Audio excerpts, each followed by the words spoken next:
بسم اللہ الرحمن الرحیم۔ علامہ اقبال کے بارے میں یہ مشہور ہے کہ وہ مہدی وغیرہ کے قائل نہیں تھے، اور ان کی بعض تحریریں ایسی ہیں، بعض اردو اشعار بھی ایسے ہیں، لیکن بعض جو ہے واضح الفاظ ان کے بعض خطوط میں ہیں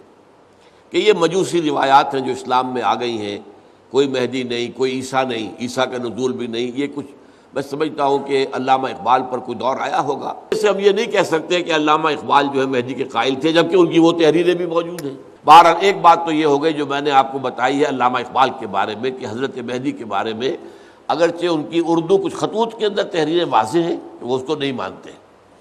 اور یہ کہ بعض اور جگہ پر بھی اشارات بھی ہیں، شاعری میں اتنا کلیئر نہیں ہے ان کا، لیکن ایک ان کی جو ہے شاعری جو رات کو خاص طور پر شاعری کرتے تھے وہ الہامی ہوتی تھی، اس میں وہ دین کے اور الہامی جو پہلو ہیں وہ سارے کے سارے موجود ہیں۔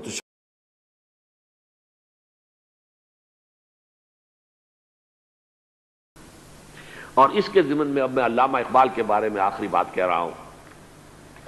علامہ اقبال کے بارے میں عام یہ خیال ہے، انہوں نے اپنے خطبات میں مہدی کا اور نزول مسیح کا،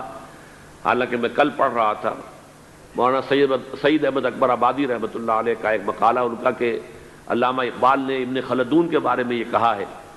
کہ مہدی کا اور نزول عیسیٰ کا دونوں کا انہوں نے انکار کیا ہے، حالانکہ ابن خلدون نے نزول عیسیٰ کا انکار نہیں کیا، صرف مہدی کا انکار کیا ہے۔